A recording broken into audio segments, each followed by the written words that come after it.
Shalom. Apa kabar teman-teman? Baik kan? Kita bertemu lagi di Sekolah Minggu GMII Makedonia. Kita memuji Tuhan dengan lagu Selamat Pagi Tuhan.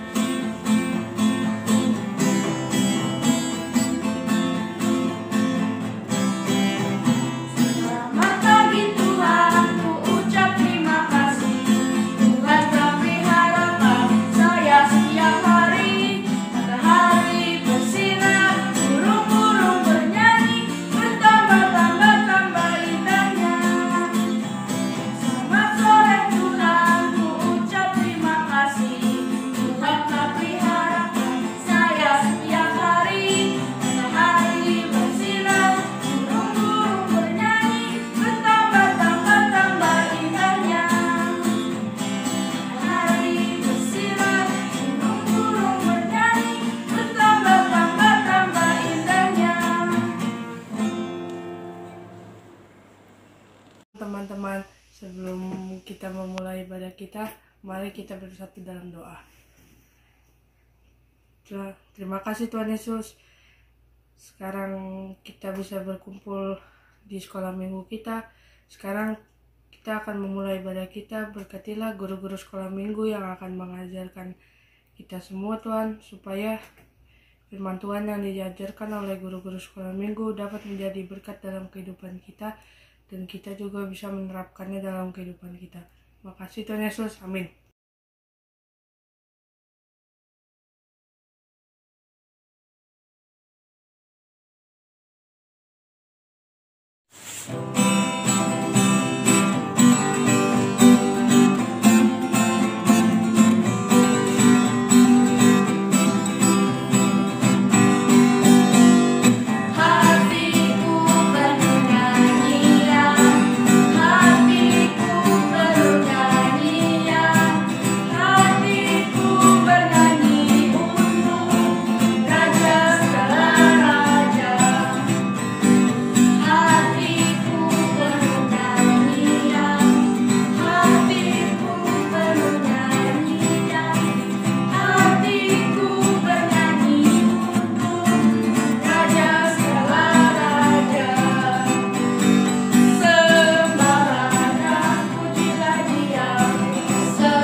Shalom, selamat datang di Kamu Perlu Tahu.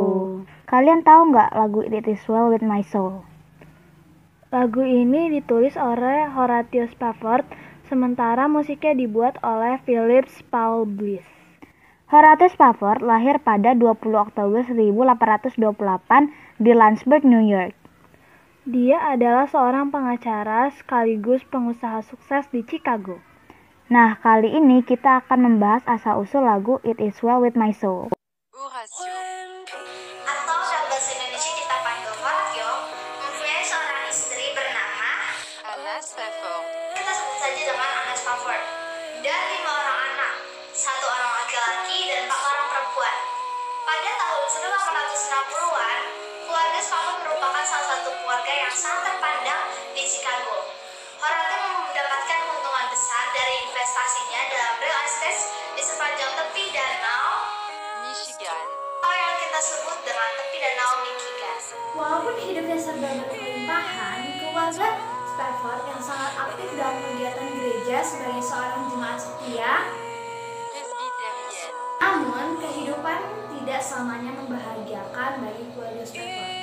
Tragedi pertama terjadi pada tahun 1870 ketika putra satu-satunya yang waktu itu berusia 4 tahun meninggal akibat demam berdarah. Tragedi kembali melanda keluarga Spafford. Tahun 1871 terjadi sebuah kebakaran besar di Chicago atau yang disebut juga dengan Great Chicago Fire yang menyapu habis semua aset-aset real estate-nya sehingga perusahaannya pun bangkrut. Tidak berdiam diri dan jatuh dalam depresi, Horatio kembali membuka usahanya sambil membantu sesama warga Chicago lainnya yang kehilangan tempat tinggal. Ketika keadaan mulai membaik, Horatio berencana membawa keluarganya berlibur ke Eropa untuk menenangkan diri. Pada 1873, sahabatnya sekaligus seorang penginjil besar Amerika bernama D.L. Moody berencana untuk mengadakan pertemuan penginjilan di Inggris, sehingga Horatio membawa istri serta keempat anaknya untuk mengikuti pertemuan tersebut. Keluarga Spafford bersiap untuk berlayar ke Inggris menaiki kapal wak Prancis bernama atau yang lebih mudah kita sebut saja kapal Ville du Havre dari pelabuhan Muir dengan melintasi Samudra Atlantik. Saat sebelum kapal meninggalkan pelabuhan, Horatio terpaksa harus menunda keberangkatannya karena urusan bisnis yang penting dan tidak bisa ditunda. Istri dan keempat anaknya tetap berangkat, dan Horatio berjanji akan segera menyusul setelah urusannya selesai. Pada malam tanggal 22 November 1873, tragedi kembali menerpa keluarga Spafford. Kapal Ville du Havre yang mereka tumpangi bertabrakan dengan kapal besi The Loch Earn hanya dalam tempo 12 menit. Ville du Havre tenggelam dan menewaskan 226 penumpang termasuk keempat putri Horatio.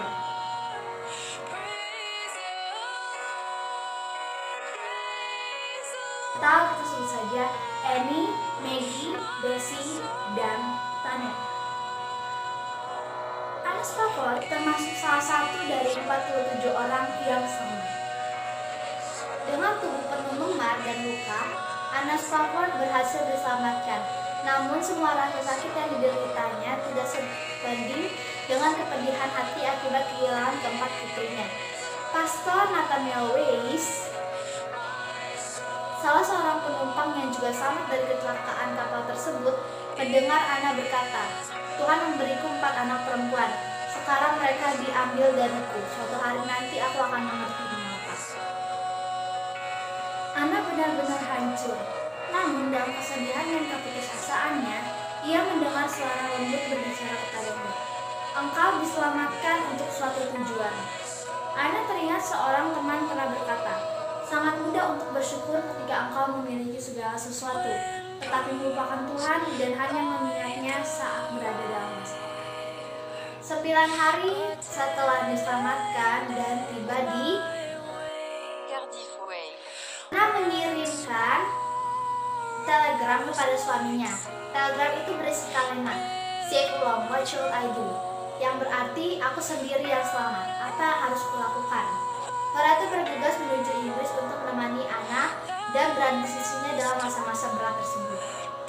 Dalam perjalanan menuju Inggris dengan keadaan hati yang hancur, Horatio menulis pada secari kertas, "It is well, the will of God be done." Hal ini baik, kehendak Tuhan terjadilah. Di atas kapal inilah Horatio kemudian menulis himne "It is well with my soul" yang jika diterjemahkan, "Jiwaku sanggup menerima cobaan ini," atau dalam terjemahan bebas, Jiwaku baik-baik saja walau didera penderitaan. Ketika bertemu kembali dengan istrinya, ia berkata, kita tidak kehilangan anak-anak kita, kita hanya berpisah dengan mereka untuk sementara. Horatio membawa Anna kembali ke Chicago untuk memulai kembali kehidupan mereka. Tuhan mengaruniai mereka dengan 3 orang anak. Putra mereka yang lahir pada tahun 1876 diberi nama Horatio untuk mengenang putra mereka yang telah meninggal. Pada tahun 187-8, Horatio dan Anna dikaruniai seorang putri yang diberi nama Bertha, dan 2 tahun kemudian, pada 1880, lahirlah Grace. Pada bulan September 1881, Horatio membawa keluarganya menuju Yerusalem untuk menetap di sana, bersama beberapa kawan yang juga ikut pindah bersamanya. Horatio Spafford meninggal karena malaria pada 16 Oktober 1888 di Yerusalem. Anna Spafford terus bekerja di daerah sekitar Yerusalem sampai kematiannya pada tahun 1923. Ini adalah sebuah lagu yang penuh kekuatan, kedamaian, dan harapan.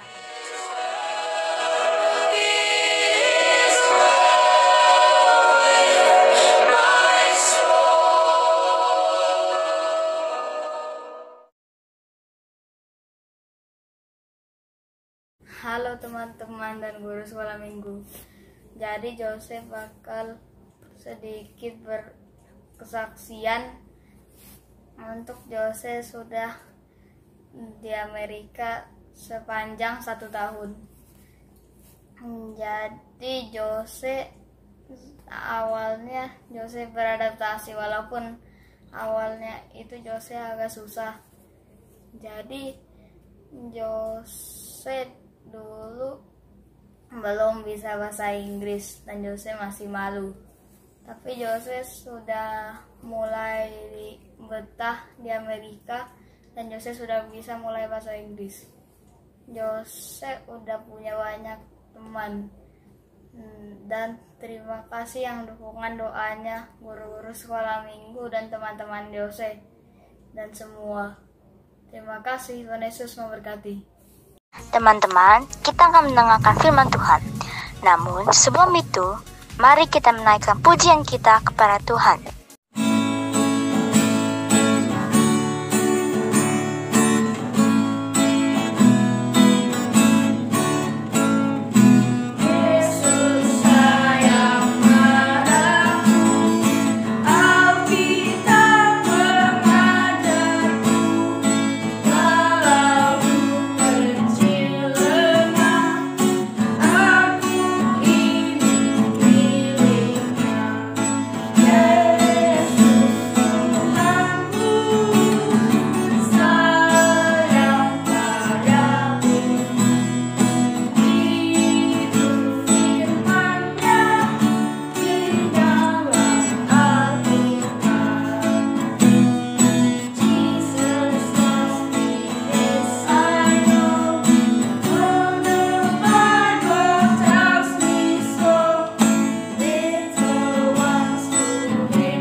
Shalom adik-adik, senang sekali hari ini Tante Pinkan boleh dapat bertemu lagi dengan kalian pada ibadah sekolah minggu GMII Makedonia, Jakarta.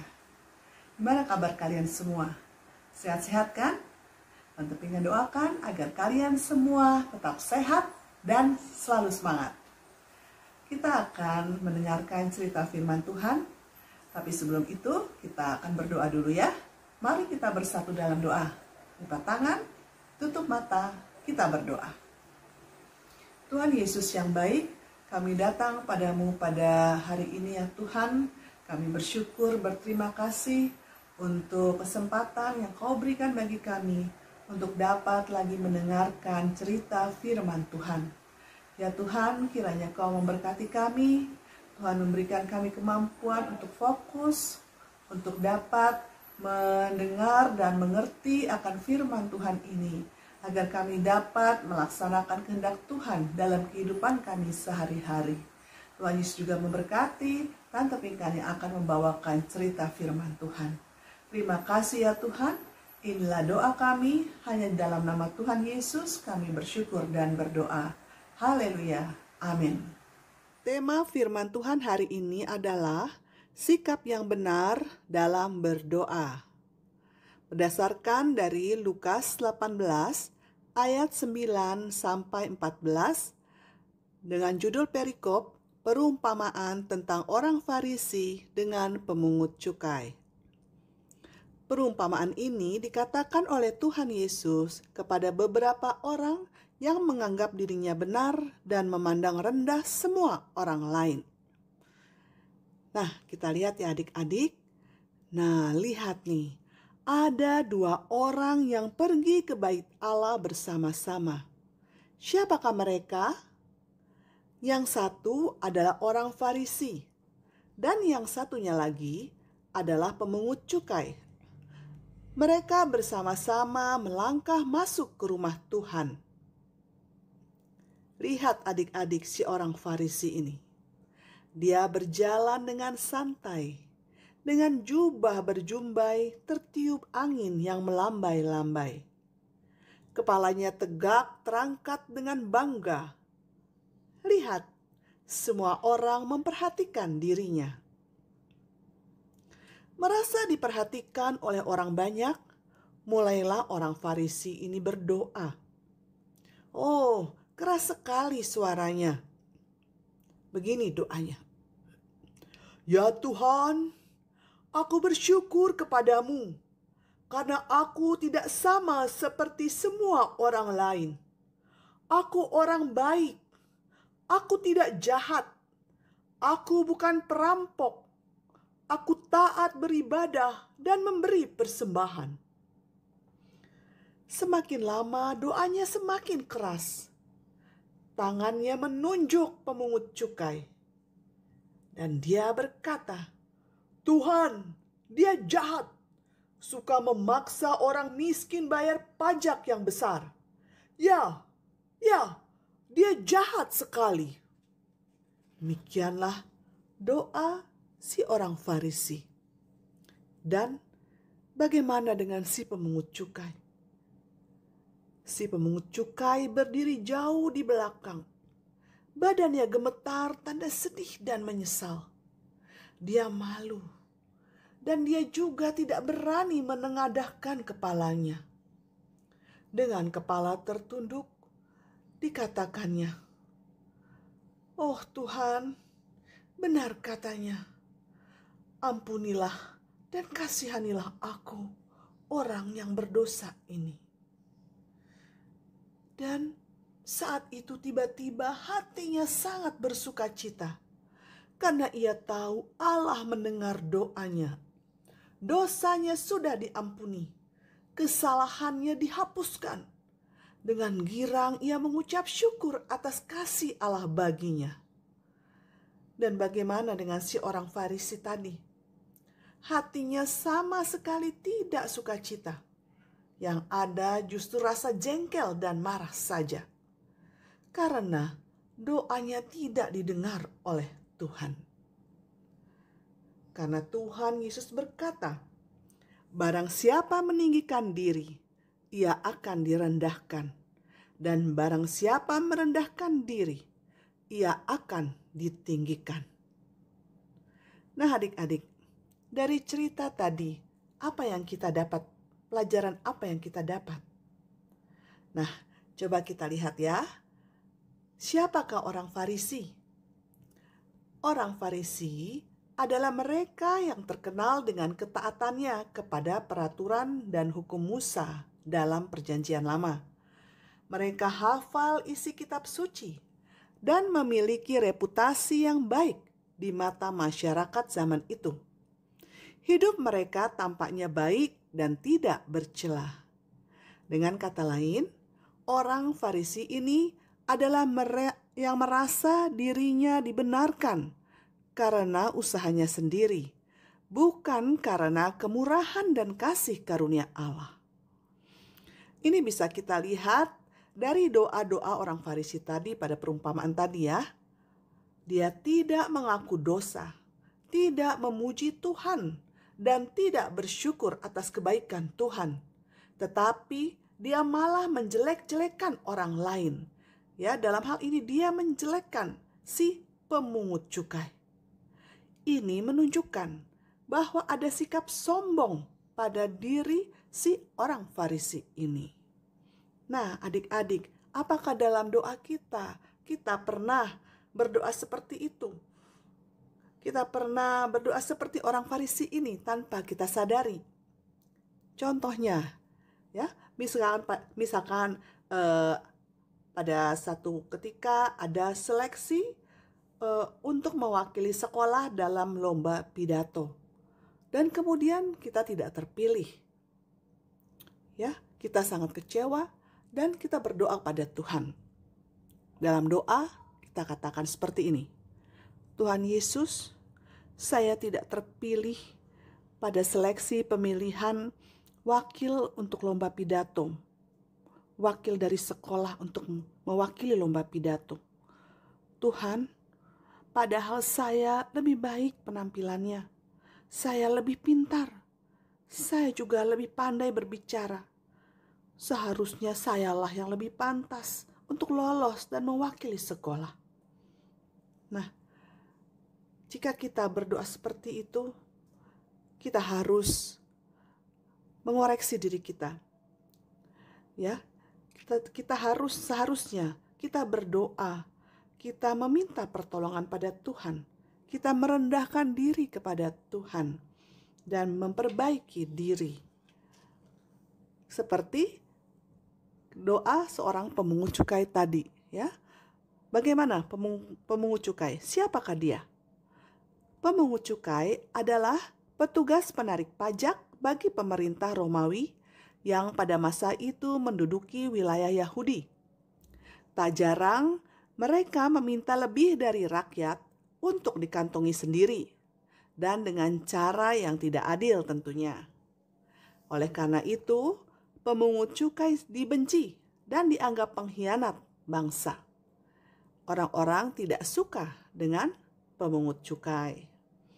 Nah, kita lihat bagaimana doa pemungut cukai dalam perumpamaan tadi. Ya, bagaimana sikap hatinya dalam doa dia. Dia datang dengan hati yang hancur, merasa tidak layak di hadapan Tuhan, menyesali kesalahannya, bahkan dengan rendah hati meminta belas kasihan Tuhan. Dan juga dia bersikap jujur kepada Tuhan. Nah, lalu kenapa pemungut cukai itu berdiri jauh-jauh dan bahkan tidak berani menengadahkan kepalanya? Di sini kita dapat lihat bahwa ada penyesalan, pertobatan dari pemungut cukai ini. Karena ada penyesalan dan kesadaran bahwa dia tidak layak menghadap hadirat Allah. Tapi karena doanya, karena sikap seperti itu, maka doanya berkenan kepada Tuhan. Ya, maka adik-adik, marilah kita berdoa. Kita datang pada Tuhan dengan sikap hati menyembah. Memohon Tuhan untuk melayakkan kita. Mohon pengampunan atas dosa kita. Dan merendahkan diri di hadapan Tuhan. Karena ketika kita berdoa, Tuhan tidak peduli seberapa bagus kata-kata kita. Seberapa panjang doa kita. Atau seberapa banyak yang telah kita perbuat untuk Tuhan. Tetapi yang Tuhan lihat adalah sikap kerendahan hati kita. Dia melihat jiwa dan hati kita apa adanya. Nah, sekarang ayat hafalan ya. Dari 1 Samuel 16 ayat 7. Manusia melihat apa yang di depan mata, tetapi Tuhan melihat hati. Kita ulangi, baca sekali lagi ya. Dan coba untuk dihafalkan, karena ayat hafalan ini sangat singkat dan sangat mudah untuk dihafalkan. Ya, sekali lagi kita baca bersama. 1 Samuel 16 ayat 7. Manusia melihat apa yang di depan mata, tetapi Tuhan melihat hati. Coba. Tidak boleh lihat. 1, 2, 3. Manusia melihat apa yang di depan mata, tetapi Tuhan melihat hati. Ya, demikian firman Tuhan hari ini. Terpujilah Yesus. Haleluya. Amin. Adik-adik, mari kita berdoa. Tuhan Yesus, kembali kami datang padamu menghampiri tahta-Mu yang kudus. Terima kasih ya Tuhan, kami boleh hari ini diingatkan lagi, kami boleh belajar lagi tentang sikap doa yang benar. Tuhan Yesus, kiranya Kau menolong kami, memampukan kami untuk dapat berdoa dengan kerendahan hati, memuliakan Tuhan, menyembah Tuhan. Dan biarlah dalam doa-doa kami, hanya Tuhan yang diagungkan, ditinggikan, dan dimuliakan. Terima kasih ya Tuhan Yesus.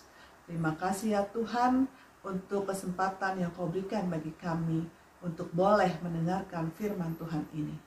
Ya Tuhan, kami berdoa untuk adik-adik semua ya Tuhan.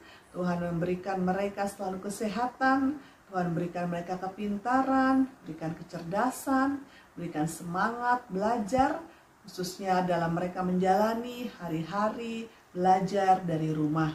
Tuhan Yesus menolong, biarlah mereka tetap semangat ya Tuhan, dan boleh selalu dalam sukacita yang dari Tuhan saja.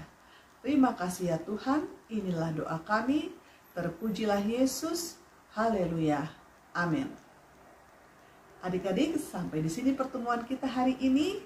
Sampai jumpa lagi. Dadah. Tuhan Yesus memberkati.